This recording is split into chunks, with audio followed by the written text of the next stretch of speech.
Buen día, ¿me escuchan? Buen día, Buen doctor. día. Buen día Buen para doctor. todos. Buen día. ingeniero. Buen día. Bien, esperaremos un minutito más que están ingresando.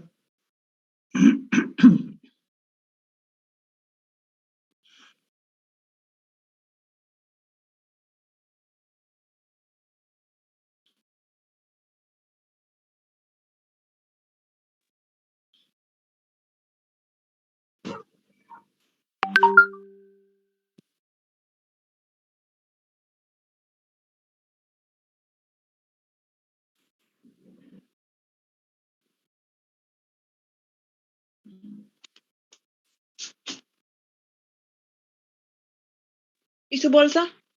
Ay, esta tira de la basura, que la había, mira, no la sabía.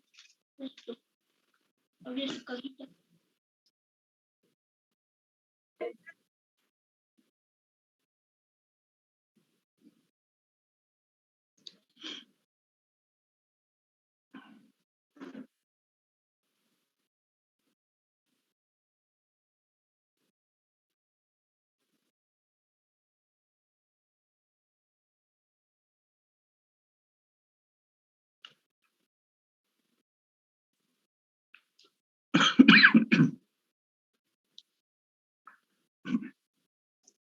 Bien, comenzamos entonces. Buen día para todos y continuamos con el tema de los hongos. Hoy vamos a hablar sobre los hongos imperfectos, conocidos como fungi imperfecti, o también llamados hongos Deuteromicetes. Estos hongos Deuteromicetes generalmente se les llama así porque no se conoce sus etapas perfectas de reproducción. Entonces, solamente hay un pequeño grupo de este tipo de hongos que se conoce su sistema de reproducción y a esos hongos se les ha clasificado mayormente como los hongos Ascomycetes. Pero existe una gran gama, una gran cantidad de hongos que no se conoce actualmente sus sistemas de reproducción perfecta. Generalmente se da por alargamiento de sus hifas, pero no se conoce todavía un sistema de reproducción. Entonces, por eso es que se le llaman hongos fungi imperfecti, o sea, hongos imperfectos, y también llamados Deuteromicetes. Y el caso común de este tipo de hongos tenemos los que son el Aspergillus y el Penicillium. Ahí ustedes pueden apreciar la forma de estos hongos, Aspergillus y Penicillium. Aquí está en las etapas perfectas, ¿no? En las etapas perfectas donde se han encontrado unas pequeñas cantidades de este tipo de hongos que se ha podido reconocer su etapa perfecta.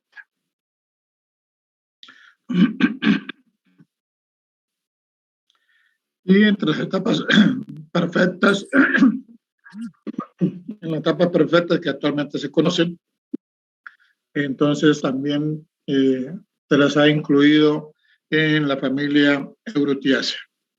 Pero encontramos igual muchas especies, tanto de Penicillium como de Aspergillus, que no se conoce su etapa de reproducción y se mantienen en esta clase de hongos imperfectos.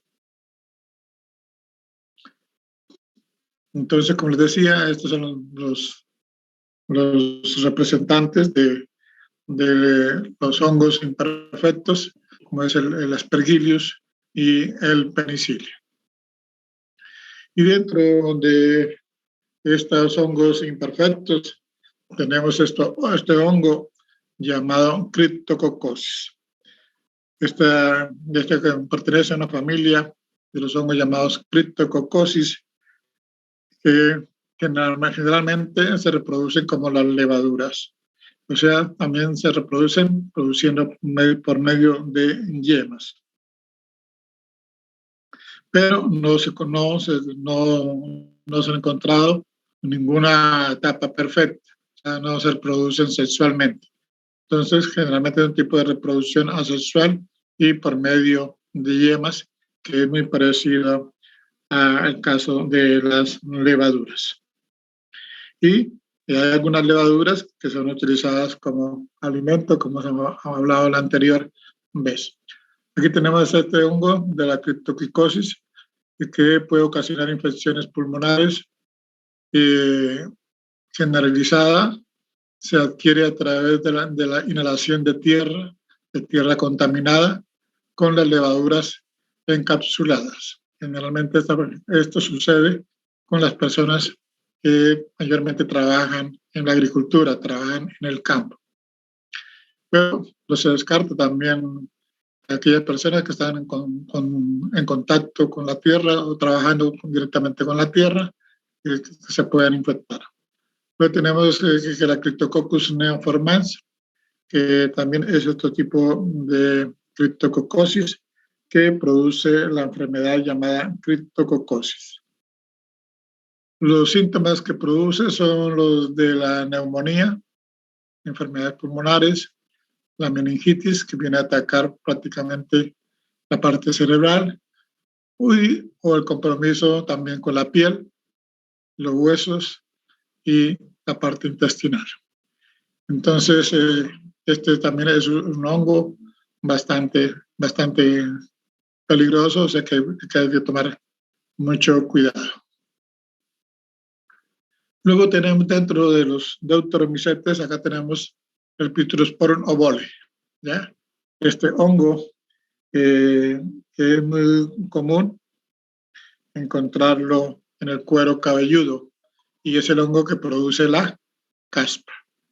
Entonces, ahí pueden apreciar que en la raíz, en la base del cuero cabelludo y del mismo cabello, se reproduce ese hongo. Ahí pueden ver ustedes acá en la parte del cuello, en la parte de la raíz del cabello, donde el hongo se está multiplicando, se está proliferando y ven que ya ha llegado hasta la piel, ya dirigida hacia el cuello.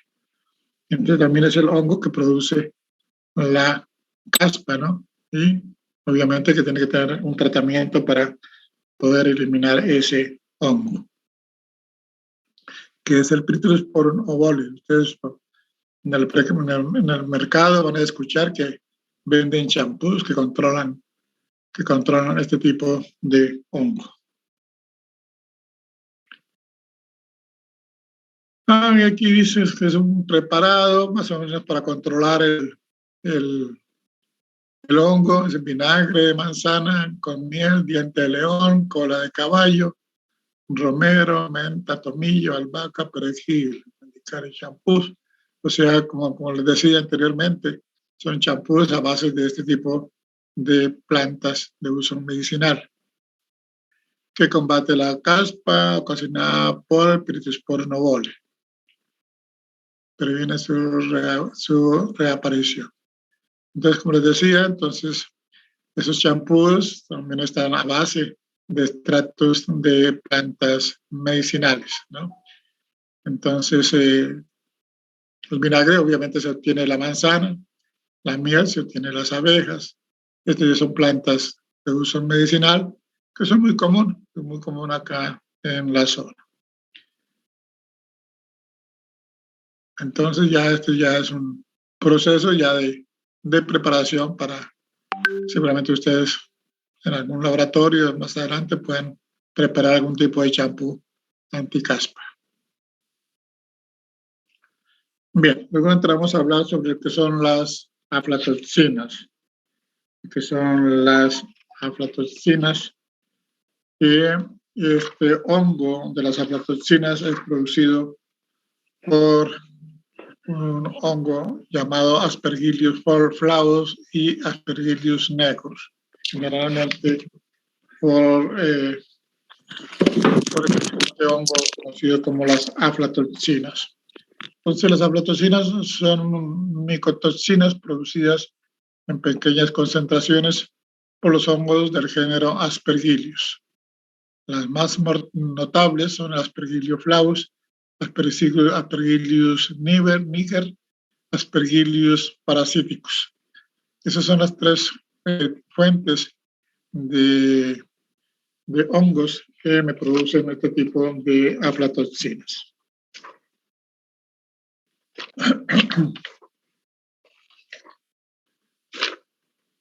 Y también pueden ser producidas por los hongos del género Penicillium, como el Penicillium verrucosum, y las aflatoxinas son tóxicas y también pueden ser cancerígenas. Entonces sería lo que son las aflatoxinas.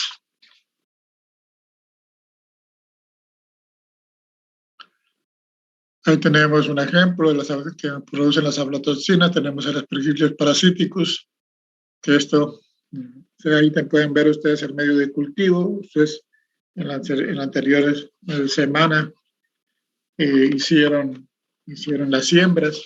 Entonces, ahí pueden ustedes apreciar en la caja Petri, en un medio de cultivo, cómo se reproducen los hongos, ¿no? Ahí pueden ustedes ver las colonias.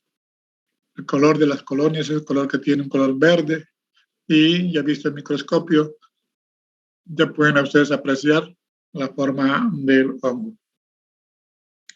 Las aflatoxinas son metabolitos secundarios producidos por el Aspergillus flavus y el Aspergillus parasiticus.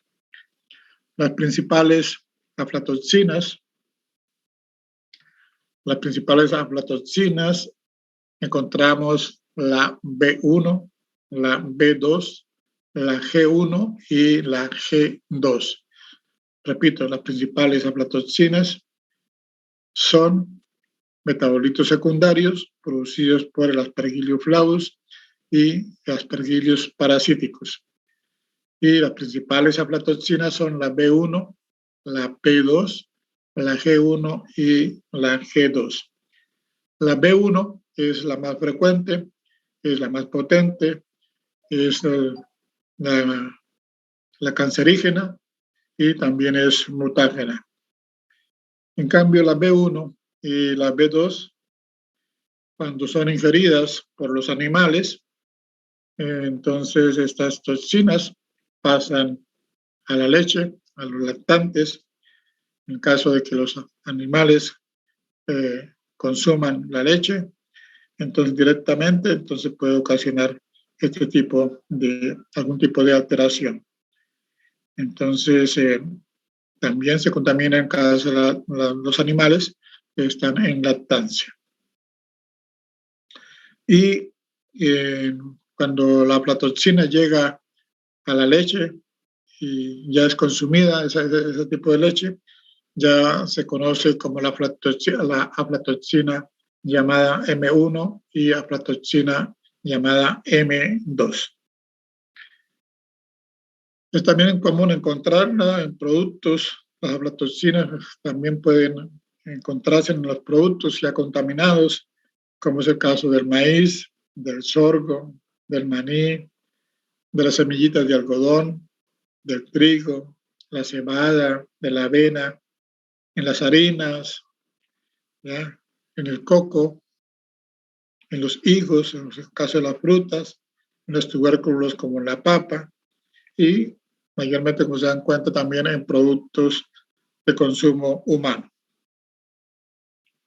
Las aflatoxinas se localizan en el micelio. Ya saben qué es el micelio, o sea, en el conjunto de hifas. Repito, las aflatoxinas se localizan en el micelio, en las esporas, y ser excretadas como exotoxinas. Entonces, cuando se elimina una toxina, directamente ya recibe el nombre de exotoxina. Las aflatoxinas se absorben por la mucosa del intestino, pasan a la sangre, van y se depositan en el hígado, en los riñones, en la bilis, y poco a poco pueden también atacar al sistema nervioso, donde se van acumulando, se van almacenando y pueden ocasionar un tipo de necrosis, pueden formar tumores y también pueden producir un tipo de hemorragias. También pueden producir problemas infecciosos pulmonares, también afectar el corazón, producir una endocarditis, también en la piel, puede producir fiebres, vómitos, diarreas, convulsiones, e incluso la persona puede entrar en un coma. Y con relación a las aflatoxinas, tenemos una tolerancia de acuerdo a la FAO. ¿Ustedes han escuchado esa sigla FAO alguna vez? No. Bien, la FAO es una organización para la alimentación humana, es una organización mundial, y generalmente su base creo que está en Roma, y ahí esta organización publica frecuentemente artículos relacionados con la salud y con la alimentación, porque es el órgano mundial de la alimentación. En el año 74 ellos publicaron que más o menos un nivel de tolerancia estaría entre 5 a 20 partes, o sea, repito, entre 5 a 20 microgramos por kilogramo y de 5 a 20 miligramos por tonelada de alimentos. O sea que más o menos si esa es una tolerancia en que el producto se puede todavía comercializar. En años atrás, recuerdo que llegaron cuando hubo los problemas sociales con la UDP, creo, hace bastante tiempo atrás, donde llegaron de donación varias toneladas de arroz que venían de Pakistán o de Vietnam, no recuerdo de qué país venían, grandes cantidades de toneladas de arroz que mandaron como ayuda. Y lamentablemente todo ese arroz tuvo que quemarse porque venía infectado altamente con las aflatoxinas. Bien, generalmente, y para el consumo de los animales, que no pase de 10 veces, o sea, que no pase de 50 a 200 ppb, o sea, o microgramos por kilogramo o miligramos por tonelada. Generalmente cuando se toma una muestra del lote de productos, como les decía, llega un camión con productos, con granos, y si se quiere hacer un análisis de los granos, de la calidad de granos, o si son granos para exportación de pronto, entonces tienen que ir libres de esto, ¿no? Entonces tienen que tomar una muestra del producto. Eso generalmente toman 5 kilogramos de un camión o una tonelada en varios lugares. Sacan muestras de 5 kilogramos. Esos 5 kilogramos los muelen y luego de ahí toman 500 gramos. Luego hacen un método de cuarteo, los dividen en 4 y de una de las 4 partes toman 50 gramos. Entonces, con 50 gramos ya eso lo mandan al laboratorio. Son las muestras que van para análisis. Entonces, generalmente hay que tomar prevenciones. Generalmente la gente que exporta granos o que conserva los granos tiene que tomar prevenciones para evitar que este tipo de hongo se prolifere. Ahora yo les pregunto a ¿ustedes qué recomendarían para que el hongo no se prolifere, digamos, no siga creciendo y no siga infectando, digamos, a una producción, a unos granos? ¿Qué recomendarían ustedes? Creo que utilizan unos ciertos productos para hacer fumigación, ¿no? Porque en Ya, pues, claro, pues ya puede ser un tipo de fumigación, pero usted sabe que también hay que tener mucho cuidado con los productos de uso alimenticio, ¿no? Porque a veces son tóxicos. Entonces siempre hay que tener una prevención de que estos productos no se excedan en toxicidad, ¿ya? Esa es una medida. Otra medida, ¿quién puede decir?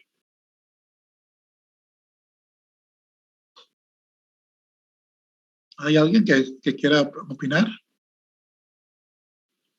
Fungicida, me dice. Ya, exactamente. Aquí ya le recomiendo de que Alexander que levante la mano ya. Ponga la mano para así ya lo puedo yo ver directamente. Sí, Entonces, sí. sí, la palabra, sí, ok, ya está en pantalla. Está en lo correcto con el tipo de fungicidas, ya, que van a atacar los hongos, ya. A ver, Machaca, ¿qué dice? Levantó la mano. ¿Ya? ¿Alguna recomendación más que ustedes quieran decir o quieren opinar? Pregunte, no hay ningún problema, no tenga ningún... Si se equivocan, no pasa nada. No lo puedo... Ya, a ver, Willy, dígame. Hacer un control y si se encuentra una planta infectada con el hongo, sacarla o separarla para evitar que También, la infección el resto. también se puede sacar la planta que está infectada, es un medio de control biológico para evitar que se siga proliferando. ¿Ya? ¿Otra persona que quiera opinar también? Recuerden que hemos visto que les hablé yo para qué es lo que más necesita un hongo para reproducirse.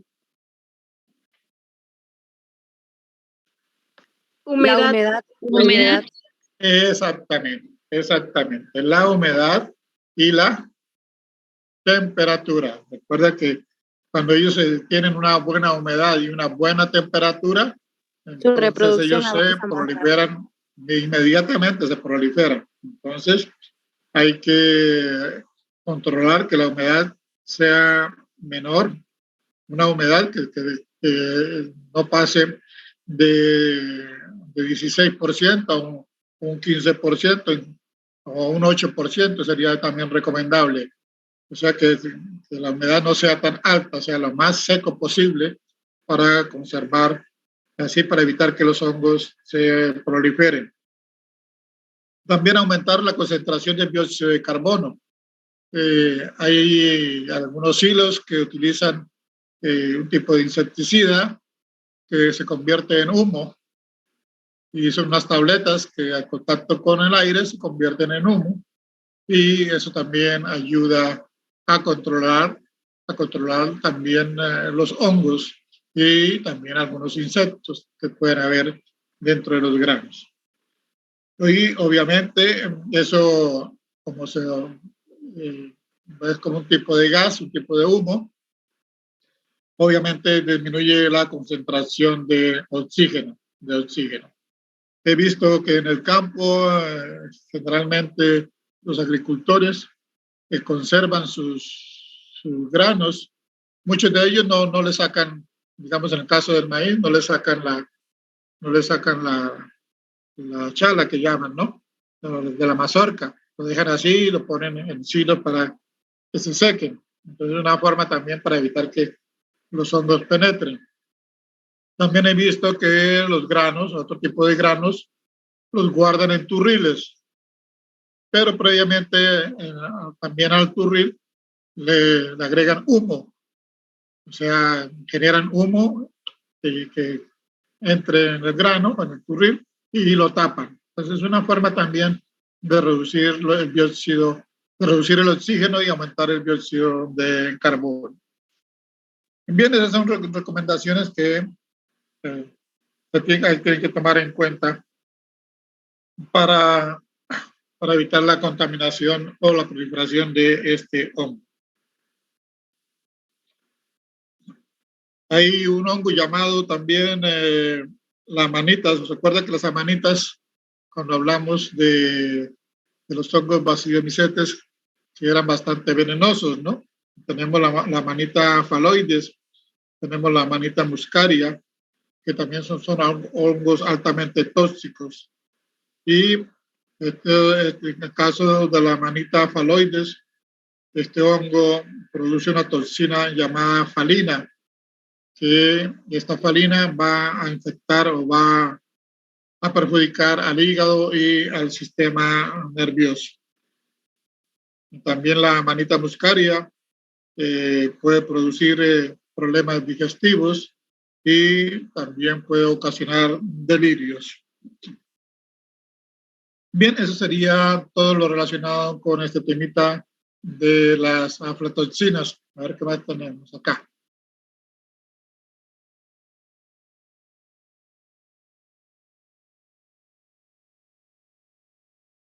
Bien, esto ya es otro tema que ya vamos, cuando terminemos los hongos, vamos a hablar sobre eso. Bien.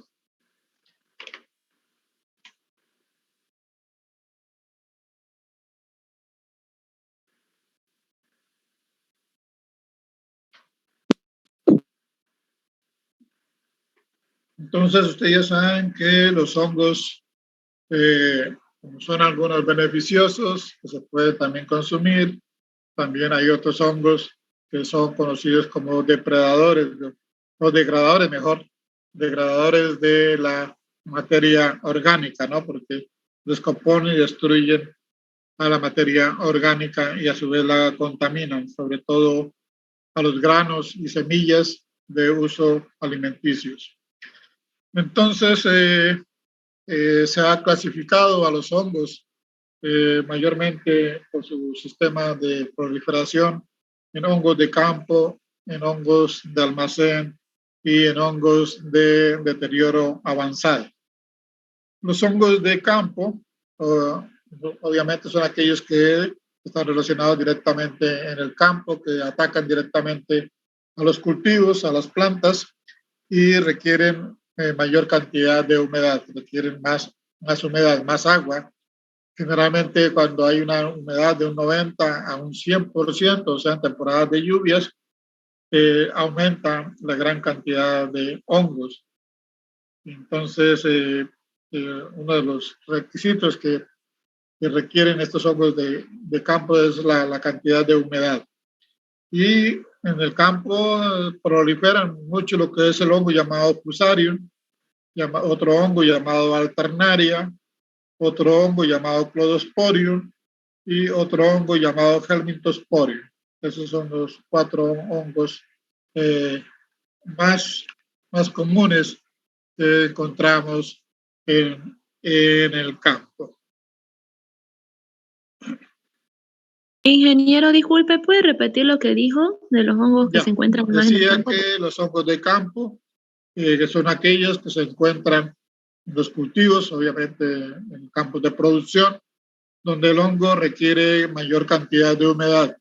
O sea, si hay una humedad de un 90 a un 100% de humedad, ellos se reproducen fácilmente, como es el caso del Fusarium, del Alternaria, del Cladosporium y del Helminthosporium.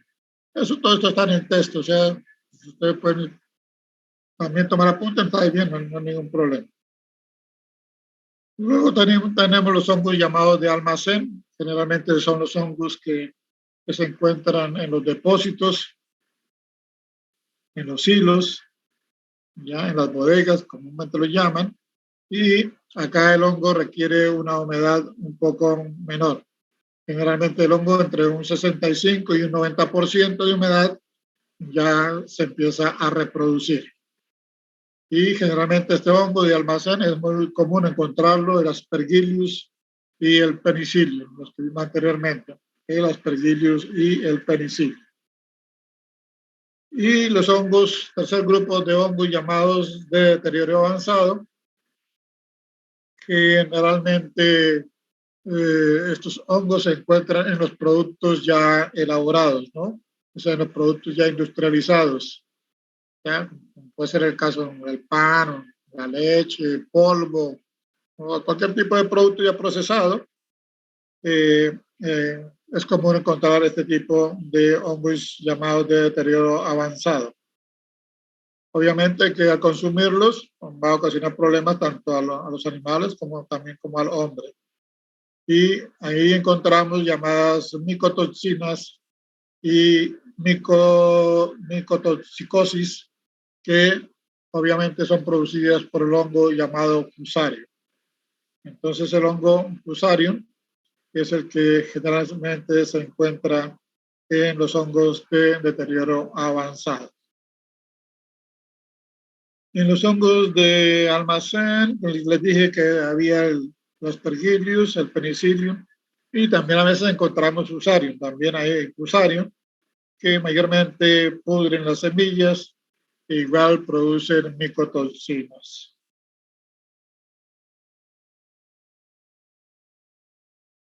Y si tienen una temperatura generalmente de 20 a 25 grados, que ya hemos hablado, el crecimiento de los hongos es vigoroso. El caso del hongo llamado Fusarium, hay un hongo de Fusarium llamado Fusarium roseaum, produce una toxina llamada C-aralenona. Lo repito, llamada C-aralenona. Y para poderlo controlar, este hongo de Fusarium mayormente se da en los hongos de deterioro avanzado. Entonces es recomendable las medidas que hemos hablado, ¿no? De bajar la temperatura y de bajar la humedad. Bien, para los análisis de las toxinas, generalmente se hace en laboratorio, se requieren solventes como el cloroformo, el azotrinipilo, el metanol, la acetona, diclorometano, son algunos de los productos que se utilizan en laboratorio. También ellos extraen los pigmentos, pero a veces al extraer el pigmento también se extrae la clorofila, entonces un poco los datos no son muy acertados. Entonces, para evitarse eso, se usa una cromatografía llamada en columnas, una cromatografía de capa fina y una cromatografía líquida. Esas son las diferentes formas que se pueden ya determinar en laboratorio el tipo de las toxinas. Bien.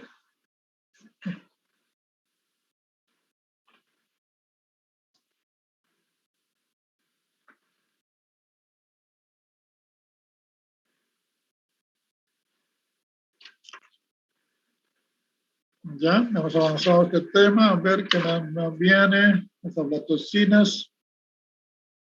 Ya hemos hablado de las aflatoxinas.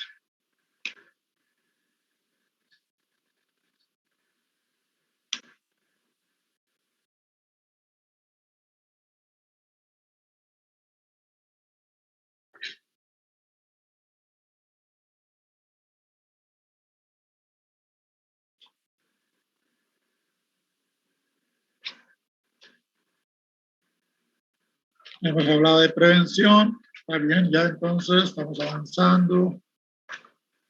Hemos avanzado.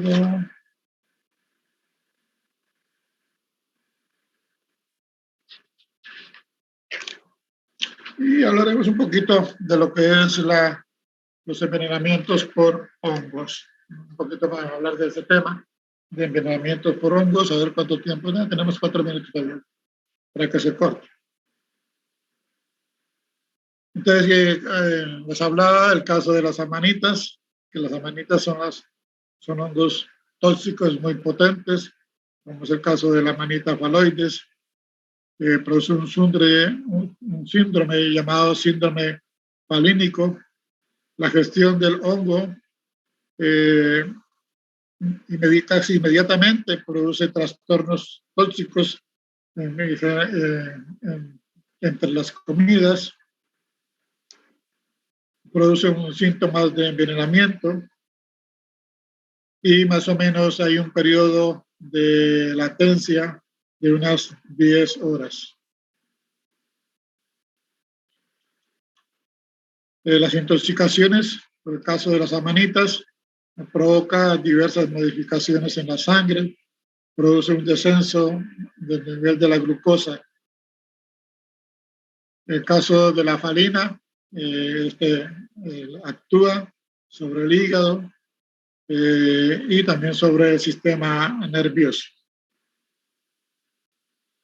Igual las amanitas provocan disturbios digestivos y también puede producir delirios, un tipo de borracheras, muy específicamente en la amanita muscaria.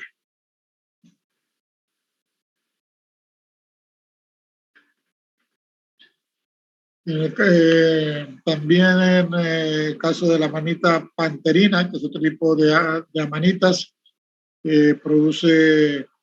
contiene sustancias tóxicas como la colina, la muscarina y mesetoatropina, produciendo un síndrome también llamado síndrome lívido, producido por la digestión de estos tipos de hongos. Igual hay otro hongo muy común, conocido, Boletus satanás, la rósula emética. Entonces, como ven, esos son los grandes problemas que provoca la ingesta de estos hongos.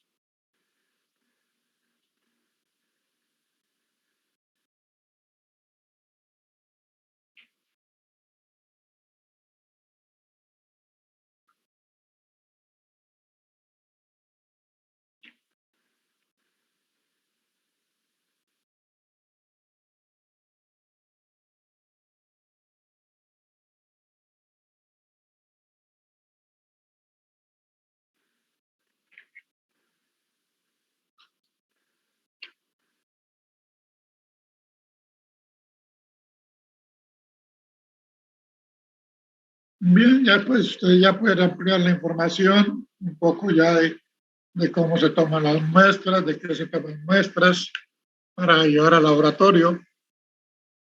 Entonces, sirve raspadura de uñas, sirve la piel, también eh,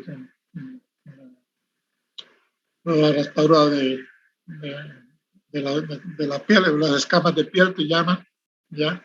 O el material contaminado que tengan. Entonces, todo eso sirve para hacer análisis de laboratorio y poder determinar el tipo de hongo que esté afectando. Bien, eso sería todo lo relacionado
Bien, están ingresando.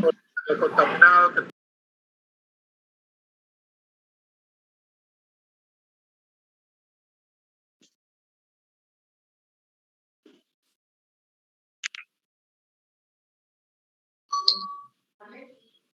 Ya.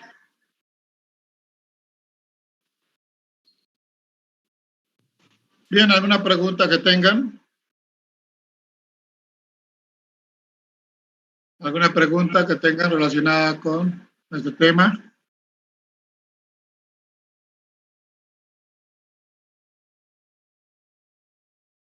¿Me escuchan? Sí, ingeniero. Sí, sí, sí. Sí, le ¿Hay escuchamos. alguna pregunta, nomás. por favor? ¿Hay alguna pregunta, por favor? Bien, pues continuamos. Los días ya han ingresado todos. ¿Falta alguien?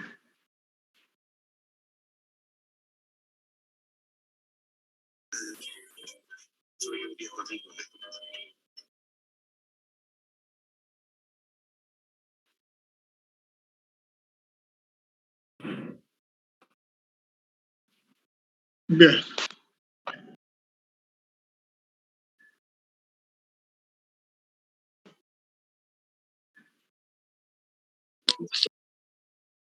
Bien, entonces con esto hemos terminado el tema de hongos.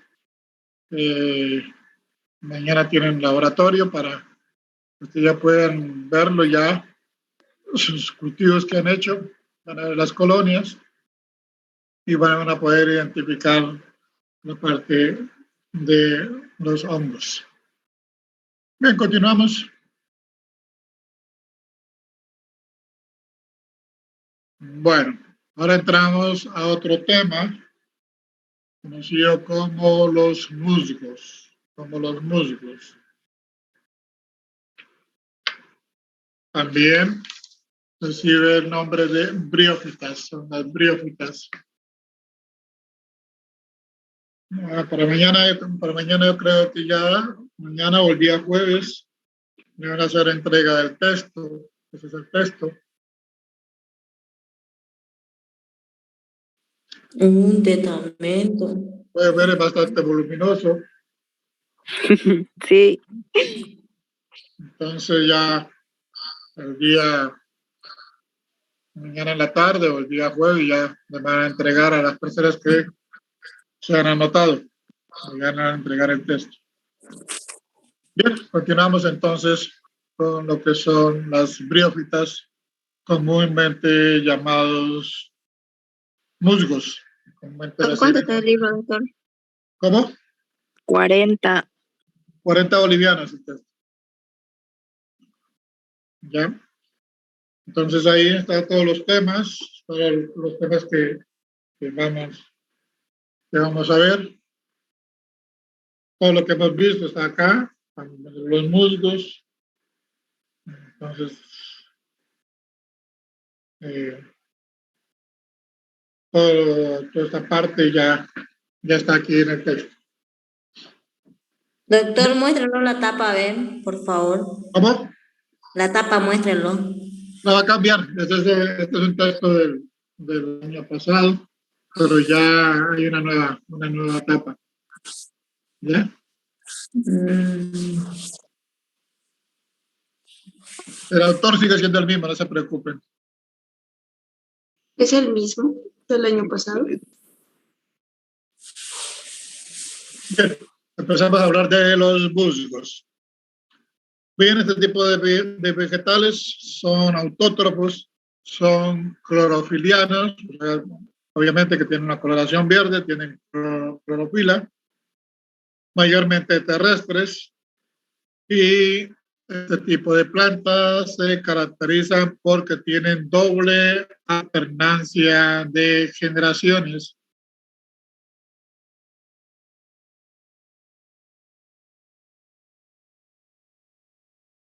Así no, mañana vamos a pasar el laboratorio, yo creo que no hay ningún problema.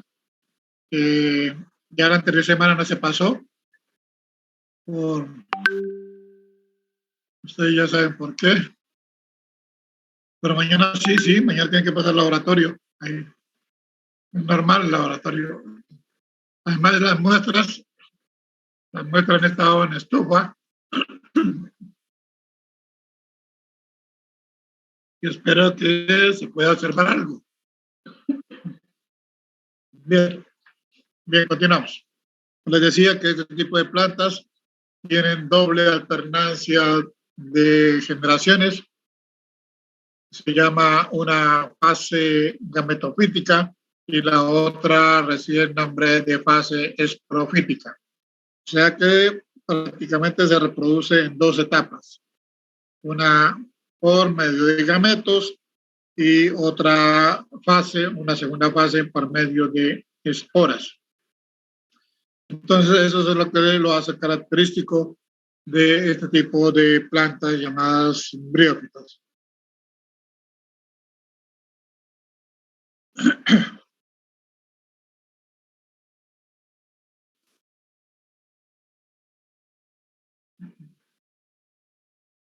Actualmente se reconocen unas 25.000 especies de briófitas, agrupadas en 900 géneros. Son plantas fundamentalmente terrestres, también las hay acuáticas y abundan en los lugares húmedos, sobre todo en zonas tropicales, subtropicales, también en los lugares fríos. Los mismos se encuentran especies que son tolerantes a la desecación y a la insolación.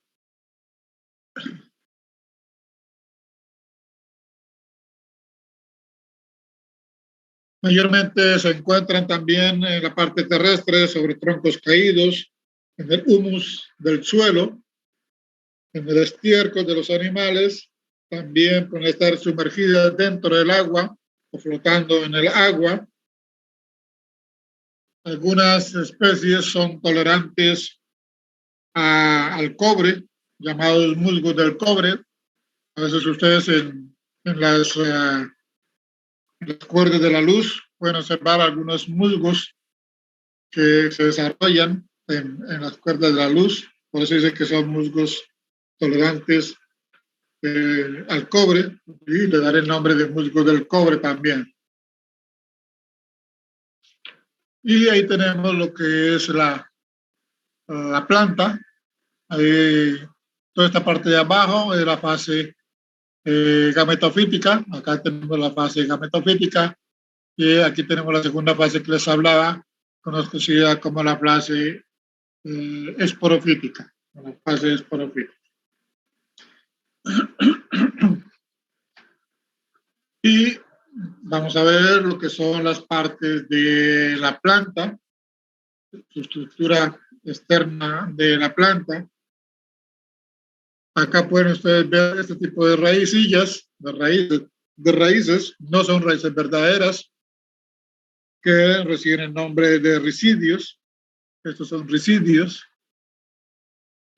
Ya. Luego tenemos los filidios, que son hojitas. Estos son filidios. Estas hojitas reciben el nombre de filidios y el tallo recibe el nombre de caulidio. Entonces tenemos ricidios, filidios son sus hojas y caulidios son sus tallos. El tallo recibe el nombre de caulidio y los otros son filidios. Os repito, las partes de una planta, de un musgo, tenemos los ricidios, los filidios, que son sus hojas, y el tallito recibe el nombre de caulidio. Entonces serían las partes del musgo. Entonces ya cuando viene generalmente la etapa de reproducción, vamos a encontrar sus órganos reproductores en la base de los filidios. Aquí en la base de los filidios, entonces, que ya recibe el nombre, esta primera fase que tenemos acá, se llama gametofítica. Entonces, ahí ustedes ya tienen, esta es la primera fase llamada gametofítica, donde encontramos los ricidios, encontramos el caulidio, que es el tallo, y los filidios, que son las hojas. Entonces, como les decía, en la base de los filidios vamos a encontrar sus órganos de reproducción, Aquí vamos a encontrar los llamados anteridios y vamos a encontrar los llamados arquegonios. Los anteridios son los órganos masculinos y los arquegonios son los órganos femeninos, o sea, son los órganos femeninos. Entonces, el anteridio, va a producir células espermáticas llamadas anterizoides. De ahí viene el nombre. Anteridios me produce células espermáticas llamadas anterizoides. El anteridio son bolsas globosas protegidas por células estériles y en el interior se encuentra el tejido fértil, que es el que va a originar las células masculinas. Pueden tener diferentes formas, más o menos una forma esférica, una forma oval, o una forma elíptica, con un pequeño tallito llamado pedicelo, que más o menos es un poquito largo, grueso, y a veces encontramos sésiles. Sésiles quiere decir que no encontramos el pequeño tallito, o sea, no tienen tallito, entonces recibe el nombre de sésiles.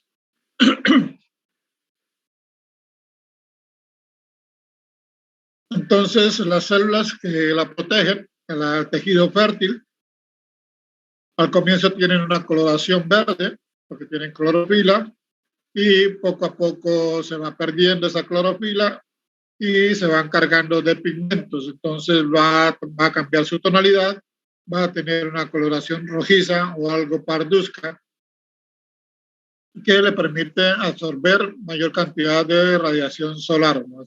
de mayor cantidad de luz.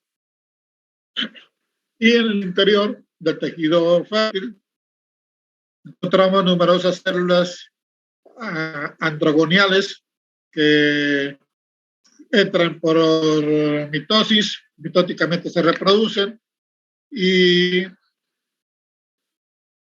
que van a formar los anteridios. Y obviamente esas células madres van a formar los anterizoides, que vienen a ser las células espermáticas, las diferentes células espermáticas. Los anterizoides se liberan por la desintegración de la envoltura del tejido protector, que poco a poco se hincha al absorber agua y las paredes del anteridio se desgarran y van liberando los anterizoides.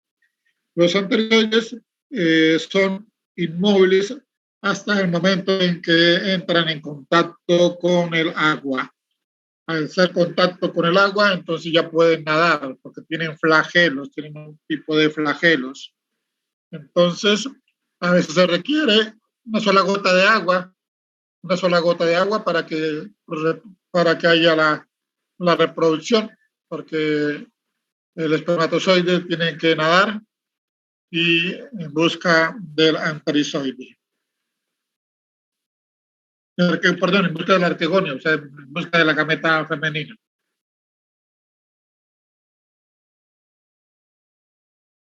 Y ahora lo que es la gameta femenina, que es el arquegonio,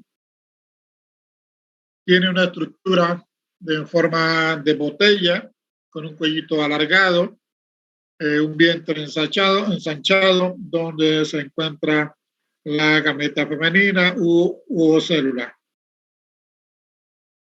En el cuello encontramos un canal que está unido con el vientre y a través de ese cuello estrecho pasa la célula espermática en busca de la ósfera.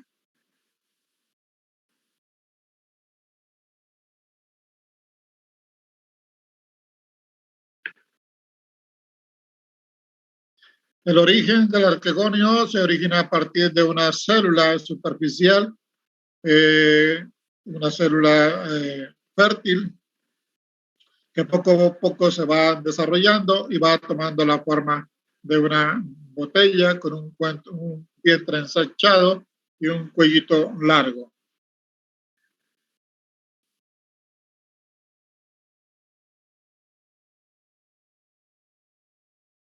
Bien. Entonces acá ya podemos ver que en la base de los filidios vamos a encontrar sus órganos de reproducción. Acá tenemos lo que es el arquegonio. Este es el arquegonio. Estos son los arquegonios. Y luego tenemos aquí tenemos el arquegonio. Perdón, este es el arquegonio.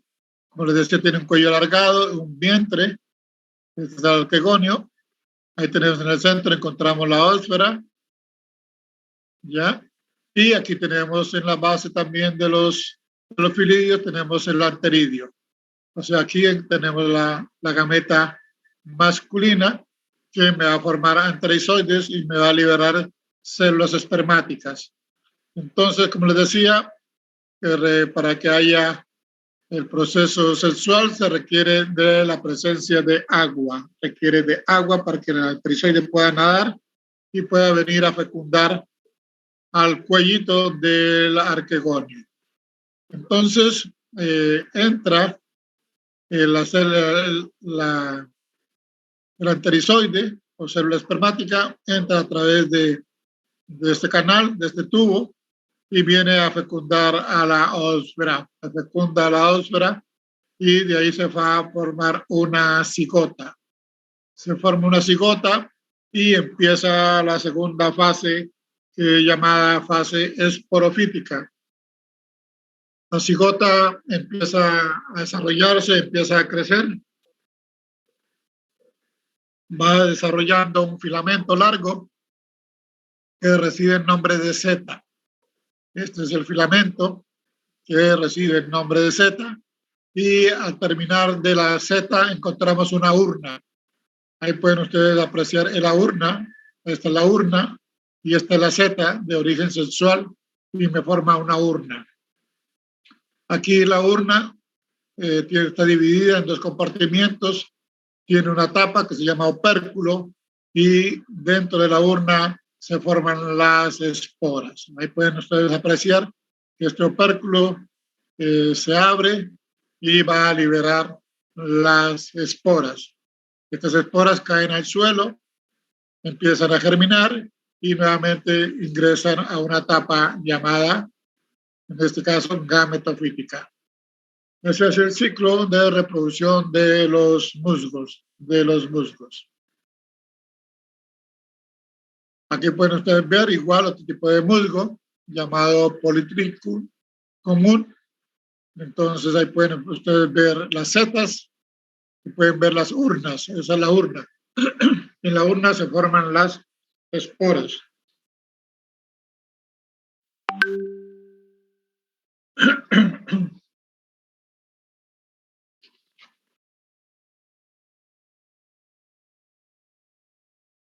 Y ahí pueden ver ustedes el ciclo. Entonces acá tomamos como ejemplo, acá tenemos la planta, que pueden también encontrar aquí plantas masculinas o plantas femeninas, que solamente van a producir un sistema de reproducción, un tipo asexual o un tipo de reproducción sexual. Porque también hay reproducción asexual o vegetativa, que vamos a hablar al final de esto. Entonces, como les decía, en la base de los filidios se encuentran sus órganos de reproducción, donde se ha formado ha ido la fecundación. Acá tenemos el arquegonio. Aquí tenemos el anteridio, que el anteridio me está liberando las células espermáticas. Van en una gota de agua, viene a fecundarme al arquegonio, en este caso a la ósfera, se forma la cigota. De esa cigota se desarrolla el filamento llamado seta y al final tenemos la urna. Esta urna libera las esporas. Estas esporas pueden llegar a una cantidad de 500, 5.000 hasta 50.000 esporas por urna. Son muy pequeñas, microscópicas. También pueden formar una una espora de resistencia. Se pueden conservar hasta incluso muchos años, hasta más de 50 años, 100 años se pueden conservar las esporas porque forman una espora de resistencia, una cápsula de protección. Y cuando las condiciones son favorables, puede germinar inmediatamente. La espora está germinando y empieza a desarrollarse y a entrar a la fase gametofítica. Y ahí tenemos la fase gametofítica, donde se está desarrollando una nueva planta. Y así sucesivamente continúa el ciclo de reproducción. Ahí tenemos la estructura de la urna. Como les decía, ahí tenemos la urna. Tenemos la seta, que es la que lo une, ¿ya? Lo une a la urna. Tenemos esta parte que se llama cofia, la parte de la punta, o también le dan el nombre de caliptra.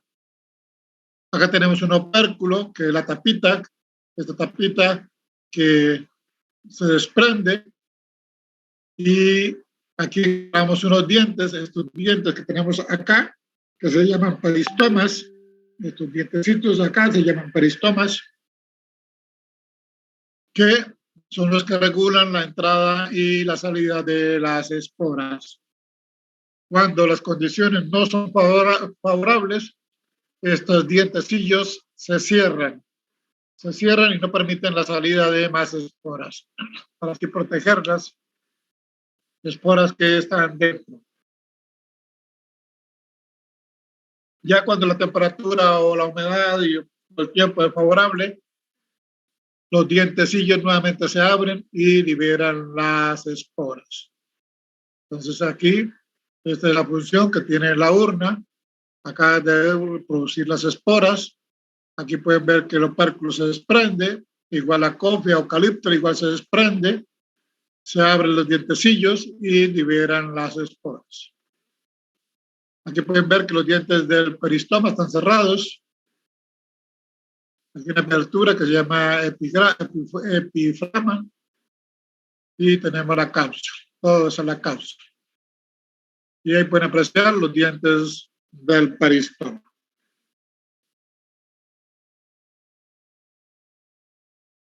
Ahí pueden ver la forma de las esporas en el microscopio. Y aquí pueden ustedes apreciar la espora ya germinando. Y ahí ya se va a formar una nueva planta que va a entrar en una etapa gametofítica. Dice etapa juvenil del gametofito o fase fotosintética, obviamente porque tiene una coloración verde, de la ulota yunanensis, desarrollado a partir de una espora multicelular que tenemos acá. Y ahí pueden ver que la espora ya está germinando. Bueno, ahí tenemos lo que les hablaba, sus órganos de reproducción. Ahí tenemos el arquegonio, como tiene su forma globosa. Tiene una capa estéril que protege el tejido interno. Ahí tenemos el arquegonio. Y aquí tenemos el oogonio. Ahí pueden ver el oogonio, pueden ver su ósfera, pueden ver el tubo, el cuello, y el anterizoide va a entrar por acá, va a venir a fecundar a la ósfera. El arquegonio, y ahí tenemos el oogonio. Igual, ahí tenemos el arquegonio, esa es la gameta femenina, su cuello largo, su tubo, y aquí encontramos en el vientre la ósfera. ¿Ya? Las células del canal, las células que están en el canal, pueden ver la forma de cómo se estructura el arquegonio. Y tenemos la ovocélula o ósfera, que es lo mismo, protegida por una pared celular que constituye el vientre y el cuello. Eso es la estructura de un arquegonio.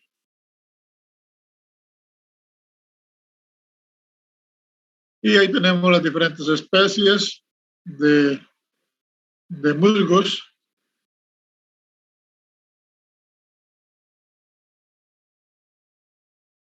con una coloración roja, el politricopsida y el tacaquioxida. Ahí pueden apreciar, aquí ya forma un manto grande sobre el suelo, sobre un tronco, sobre las piedras húmedas, lugares húmedos. Y dentro de los beneficios que tenemos de los musgos, modulan la humedad ambiental, absorbiendo el exceso de agua mientras llueve y liberando esta agua lentamente cuando el aire se hace más seco.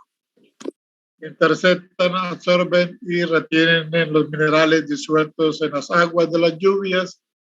Los musgos brindan hogar y protección a un sinnúmero de pequeños animales, pequeños insectos, invertebrados. Luego sirven de material de construcción de los nidos para las varias aves y pequeños mamíferos, procesado y convertir en pañales. Este también es otra de las industrializaciones del musgo, que lo utilizan como absorbente en la preparación de pañales, toallas higiénicas, material de empaque. Se los utiliza también para el cultivo de las orquídeas. Tienen diversas aplicaciones en la medicina, principalmente como antibióticos y como sustancias antitumorales. Bien, y por último, decía que también tienen la capacidad de reproducirse vegetativamente o asexualmente. La parte de reproducción asexual o vegetativa lo hace por fragmentación del talo. O sea que una parte del talo se rompe y sigue creciendo, generalmente en los musgos que se encuentran en el agua, o se encuentran en los ríos, o en las orillas de los ríos. Es muy frecuente que por la acción del agua se rompa el talo, se rompa una parte de la planta, pero esa parte de la planta igual sigue creciendo, se sigue reproduciendo vegetativamente. Igual va desarrollando rizoides, que esos rizoides les va a servir para arraigarse en las rocas, en el suelo o en algún material vegetal y así continuar su ciclo de vida.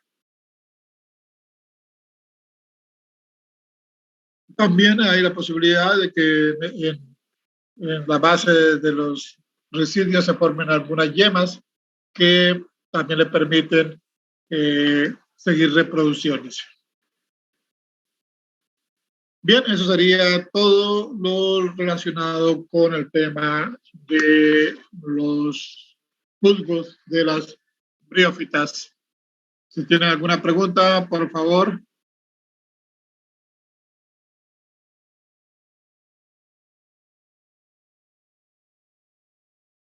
¿Alguna duda? ¿Alguna pregunta? Entonces aquí ya hemos avanzado otro tema.